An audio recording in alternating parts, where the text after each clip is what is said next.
Assalamualaikum warahmatullahi wabarakatuh. Shalom, Om Swastiastu, Namo Buddhaya, Salam Kebajikan.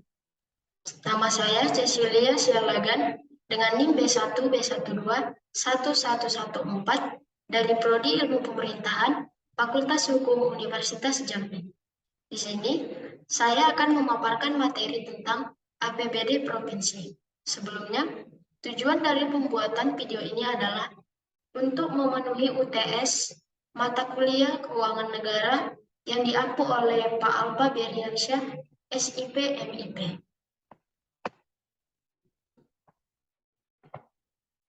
Baiklah, yang pertama, saya akan menjelaskan pengertian dari APBD.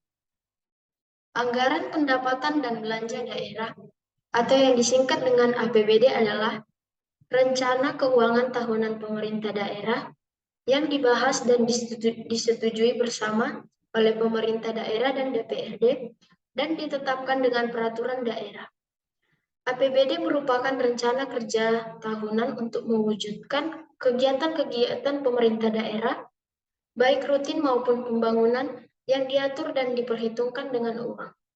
Selanjutnya, belanja daerah merupakan beban pengeluaran daerah yang dialokasikan secara adil dan merata agar relatif dapat dinikmati oleh seluruh kelompok masyarakat tanpa diskriminasi, khususnya dalam pemberian pelayanan secara umum.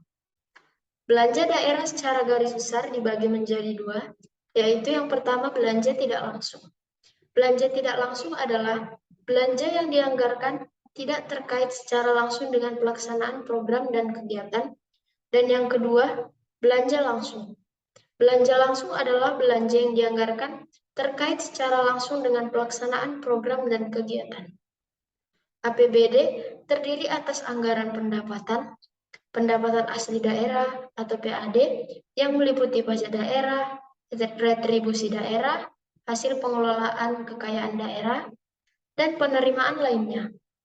Bagian dana perimbangan yang meliputi dana bagi hasil, dana alokasi umum atau yang disingkat DAU, dan dana alokasi khusus, serta pendapatan lain-lain yang sah, seperti dana hibah, dana darurat, dana bagi hasil pajak dari provinsi dan pemerintah daerah lainnya.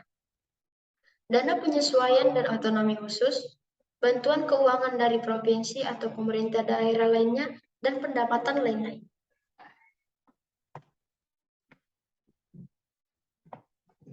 Selanjutnya yaitu tujuan APBD. Tujuan APBD terbagi menjadi 5, yaitu yang pertama, mendukung pemerintah daerah dalam melaksanakan kebijakan fiskal. Yang kedua, mewujudkan keadilan dan efisiensi dalam pengadaan barang dan jasa. Yang ketiga, menentukan prioritas belanja daerah. Yang keempat, menjadi referensi bagi pemerintah daerah terkait pendapatan dan pengeluaran belanja daerah. Dan yang kelima, sebagai bentuk transparansi antara pemerintah daerah, DPRD, dan masyarakat. Lalu, yang selanjutnya fungsi APBD. Menurut Atek Syafruddin, fungsi dan kedudukan APBD yaitu sebagai dasar kebijakan menjalankan keuangan yang akan dilaksanakan oleh pemerintah daerah untuk masa tertentu yaitu 1 tahun anggaran. Sebagai pemberian kuasa dari pihak legislatif yaitu DPRD kepada kepala daerah sebagai pimpinan eksekutif untuk melakukan pengeluaran dalam rangka menjalankan roda pemerintahan daerah. Pada Peraturan Menteri Negeri Nomor 13 Tahun 2006 menyatakan bahwa APBD memiliki 6 fungsi.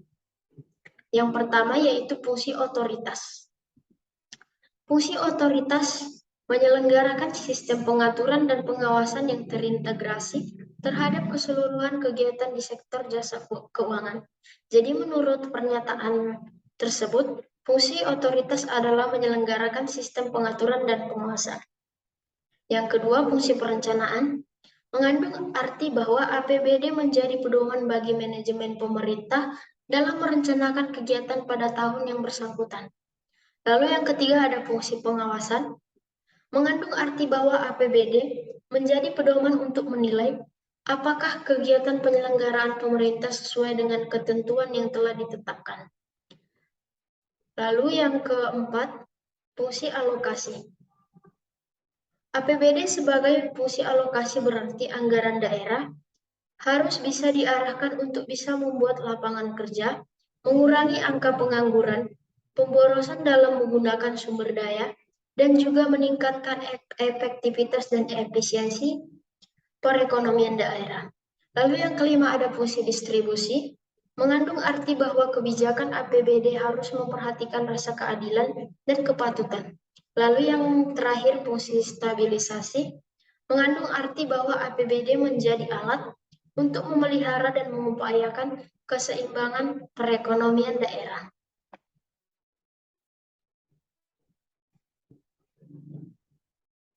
Lalu dasar hukum APBD.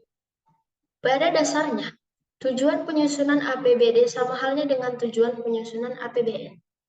APBN disusun sebagai pedoman penerimaan dan pengeluaran penyelenggara negara di daerah dalam rangka pelaksanaan otonomi daerah dan untuk meningkatkan kemakmuran masyarakat. Dengan APBD, maka pemborosan, penyelewengan, dan kesalahan dapat dihindari. Berikut dasar hukum dalam penyelenggaraan keuangan daerah dan pembuatan APBD. Yang pertama, Undang-Undang Nomor 32 Tahun 2003 tentang Pemerintah Daerah. Yang kedua, Undang-Undang Nomor 33 Tahun 2003 tentang Perimbangan Keuangan antara Pemerintah Pusat dan Daerah. Yang ketiga, Peraturan Pemerintah Nomor 105 Tahun 2000 tentang Pengelolaan dan Pertanggungjawaban Keuangan Daerah. Dan yang terakhir, Keputusan Menteri Dalam Negeri Nomor 29 Tahun 2002 tentang pedoman pengurusan, pertanggungjawaban keuangan daerah, serta tata cara pengawasan, penyusunan, dan perhitungan APBD.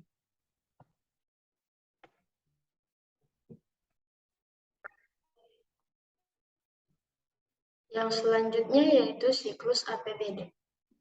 Langkah-langkah penyusunannya yaitu yang pertama, pemerintah daerah mengajukan rancangan peraturan daerah tentang APBD kepada DPRD yang disertai dengan penjelasan dan dokumen pendukung pada bulan Oktober minggu pertama tahun sebelumnya.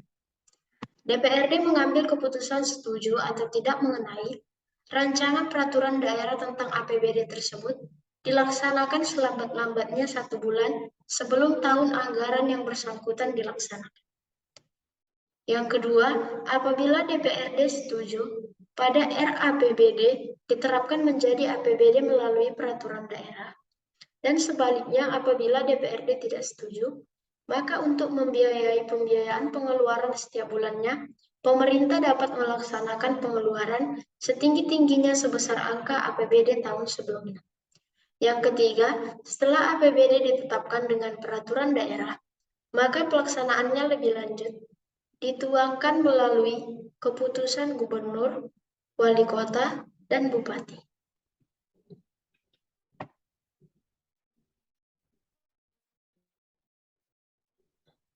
Ini adalah gambar siklus dari proses penyusunan APBD.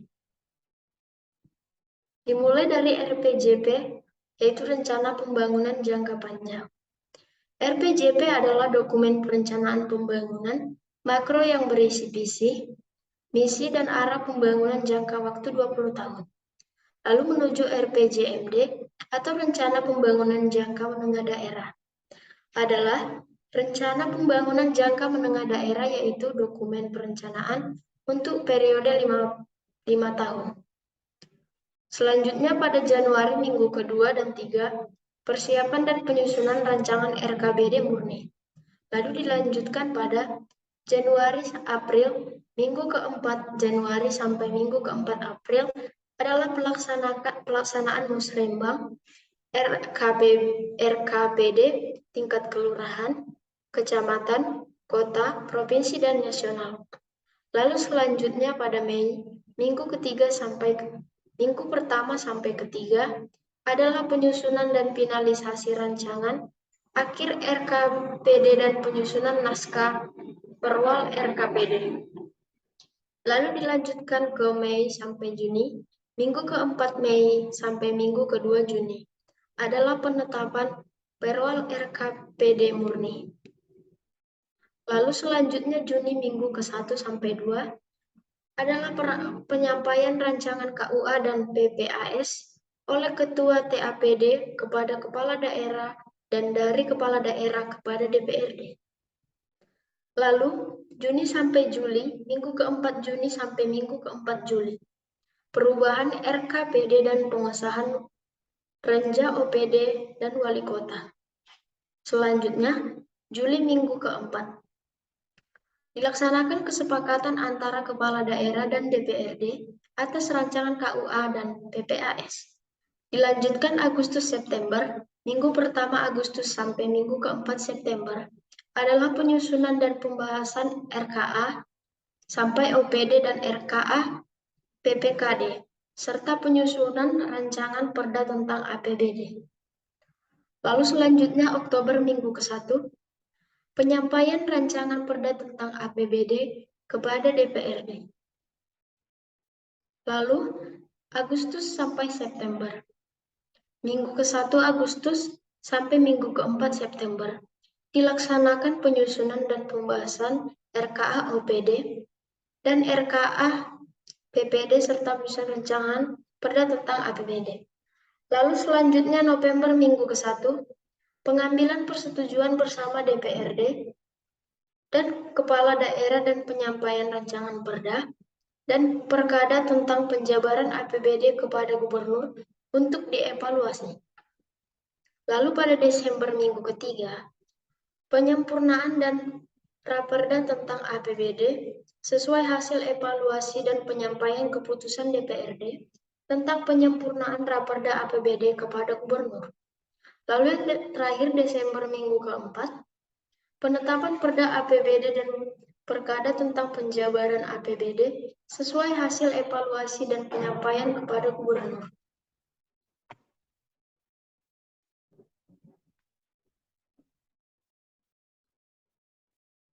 Lalu komponen-komponen APBD. Yang pertama, pendapatan. Pendapatan asli daerah atau disingkat PAD melalui pajak dan retribusi transfer dari pusat dan pendapatan lainnya. Mengingat rata-rata sumber pendapatan pemerintah daerah didominasi oleh dana perimbangan, yaitu sekitar 80-90%, maka sumber pendapatan Pemda dalam kondisi dependable atau ketergantungan. Yang kedua, belanja. Bagian ini menunjukkan perkembangan total belanja dalam periode 3 tahun. Selain itu, akan ditunjukkan pula perubahan dalam jenis belanja, sehingga dapat diketahui jika ada satu komponen yang berubah relatif terhadap komponen lain. Untuk Pemda di Indonesia, klasifikasi belanja secara ekonomi dibagi ke dalam 10 jenis, yaitu belanja pegawai, belanja barang dan jasa belanja, modal belanja, bunga belanja, subsidi belanja, hibah belanja, bantuan sosial belanja, bagi hasil kepada provinsi atau kabupaten atau kota dan Pemdes, belanja bantuan keuangan kepada provinsi, kabupaten atau kota, dan Pemdes belanja tak terduga. Yang ketiga, surplus atau defisit. Menunjukkan bagian aktual pendapatan, belanja dan surplus atau defisit dalam periode 3 tahun. Pada dasarnya, dari bagian ini dapat terlihat surplus atau defisit secara nasional. Namun, tidak seperti private sector, surplus yang besar tidak diharapkan terjadi, karena hal ini dapat mengindikasikan bahwa pemerintah daerah tidak memberikan pelayanan publik secara optimal dalam beberapa hal. Lalu yang terakhir, pembiayaan. Transaksi keuangan Pemda yang dimaksudkan untuk menutup selisih antara pendapatan dan belanja daerah. Pos ini menggambarkan transaksi keuangan Pemda yang dimaksudkan untuk menutup selisih antara pendapatan dan belanja daerah. Jika pendapatan lebih kecil, maka terjadi defisit dan akan ditutupi dengan penerimaan pembiayaan, begitu juga sebaliknya. Lalu ada struktur APBD. Penganggaran pendapatan dan belanja. Penganggaran pendapatan dan belanja. Anggaran ini disajikan terlebih dahulu sebelum anggaran belanja. Pendapatan daerah dikurangi dengan belanja daerah. Hasil yang didapat bisa surplus atau defisit. Jika surplus, yang didapat berarti pendapatan lebih besar daripada belanja. Sedangkan defisit berarti belanja lebih besar dibandingkan pendapatan. Lalu yang kedua, penganggaran pembiayaan. Anggaran ini terdiri dari penerimaan pembiayaan dan pengeluaran pembiayaan. Selanjutnya, penerimaan dikurangi dengan pengeluaran yang kemudian disebut dengan pembiayaan neto. Kemudian, pembiayaan neto ditambah dengan surplus atau defisit. Hasil penjumlahan tersebut disebut dengan sisa lebih perhitungan anggaran atau yang disingkat dengan SILPA. Berikut struktur APBD Provinsi Jambi. Yang pertama, pendapatan daerah, anggarannya sebesar 1.690,84 miliar, realisasinya 1.216,2 miliar.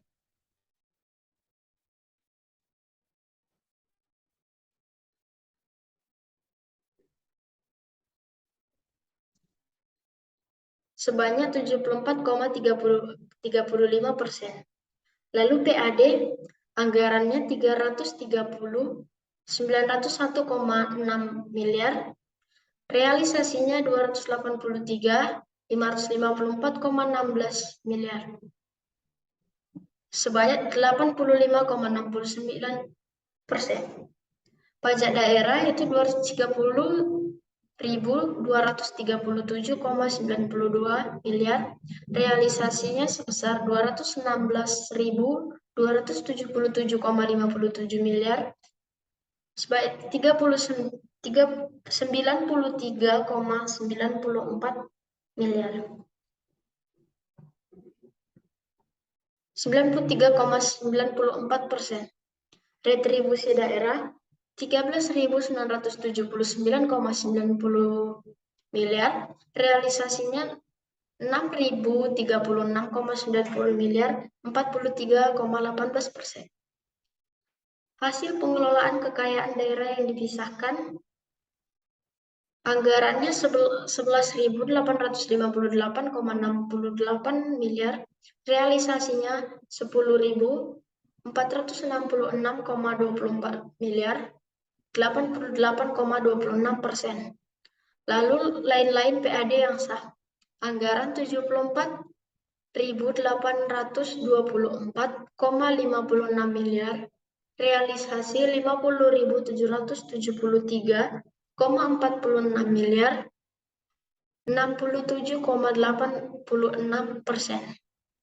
Lalu TKDD, anggarannya sebesar 738.175,80 miliar, direalisasikan 516.605,60 miliar, 69,98%. Pendapatan transfer pemerintah pusat 738.175,80 miliar, realisasi 516.605,60 miliar, 69,98%. Pendapatan lainnya 68.774,44 miliar, realisasi 45.438,97 miliar, 66,65%. Pendapatan transfer antar daerah, anggaran 52.231,58 miliar, realisasi 39.274,20 miliar, 75,19%. Lalu pendapatan hibah, anggaran 8.868,65 miliar, realisasi 5.107,73 miliar, 57,59%. Dana darurat 0%. Lain-lain pendapatan sesuai dengan ketentuan peraturan perundang-undangan, anggarannya 7.674,21 miliar, realisasinya 1.400,3 miliar, 18,24%. Lanjutannya, belanja daerah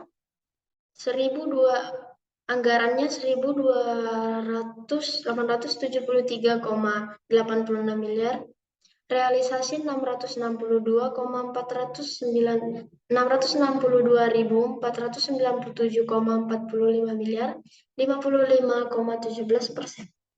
Belanja pegawai 411.493,84 miliar, realisasi 271.540,22 miliar, 65,99%. Selanjutnya belanja pegawai, anggarannya 411.493,84 miliar, realisasinya 271.540,22 miliar, 65,99%. Belanja barang jasa, anggarannya 338.046,40 miliar, realisasi 176.864,50, 52,32%. Belanja barang dan jasa 338.046,40 miliar, realisasi 176.864,50, 52,32%. Lalu belanja modal 190.155,52 miliar, 66.883,56, sama dengan 35,17%. Belanja modal 190.000. Selanjutnya belanja lainnya sebanyak 261.178,10 miliar, realisasi 147.209,18 miliar, sebanyak 56,36%.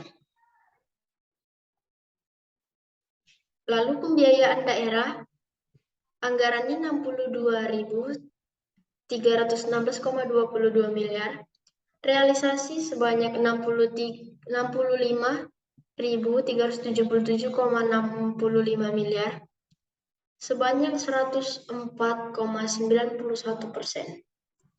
Penerimaan pembiayaan daerah, anggarannya 82.503,78 miliar, realisasi 72.074,10 miliar, sebanyak 87,36%.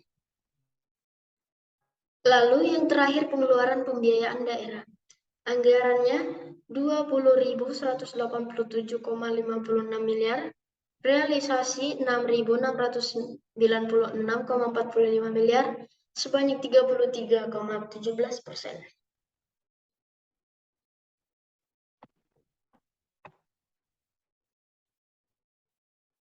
Selanjutnya yaitu dampak APBD.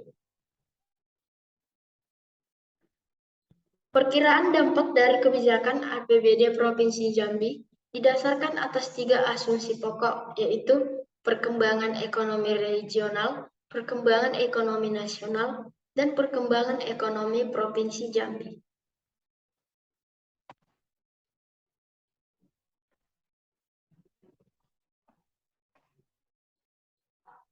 Lalu sumber APBD, yang pertama retribusi. Terbagi menjadi 3. Yang pertama yaitu retribusi perizinan tertentu atau service fees, seperti penerbitan surat izin, pernikahan, bisnis, kendaraan bermotor, dan berbagai macam biaya yang ditetapkan oleh pemerintah daerah untuk meningkatkan pelayanan. Yang kedua, retribusi jasa umum atau public prices adalah penerimaan pemerintah daerah atas hasil penjualan barang-barang private dan jasa. Yang ketiga, retribusi jasa usaha atau specific benefit charge secara teori merupakan cara untuk memperoleh keuntungan dari membayar pajak yang kontras seperti pajak bahan bakar minyak atau pajak bumi dan bangunan. Contohnya yaitu pajak kendaraan. Contoh dari retribusi jasa umum yaitu pajak kendaraan bermotor, pajak bahan bakar kendaraan bermotor, pajak hotel, pajak restoran, pajak hiburan, dan lainnya.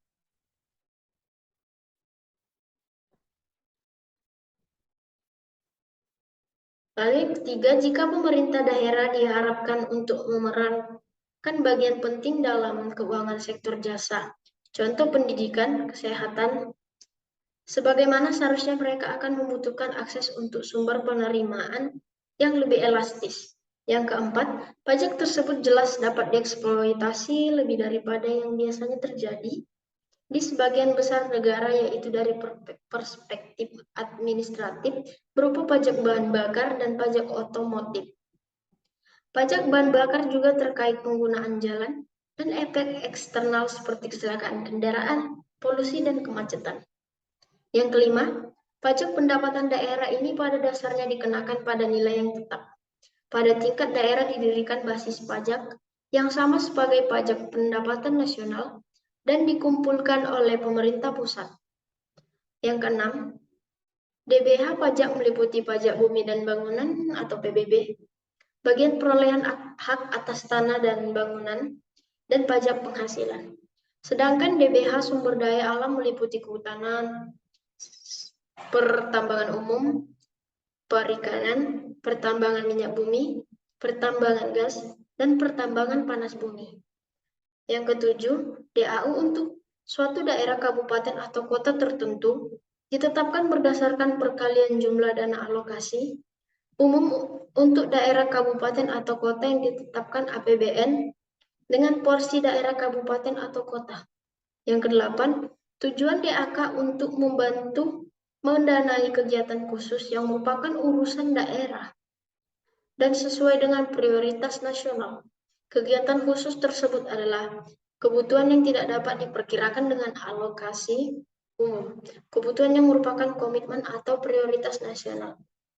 Dan yang terakhir, di dalam penjelasan pasalnya tersebut adalah daerah tidak dapat atau tidak boleh menganggarkan pengeluaran tanpa adanya kepastian terlebih dahulu tentang ketersediaan sumber pembiayaan, serta juga mendorong daerah untuk dapat meningkatkan efisiensi pengeluarannya.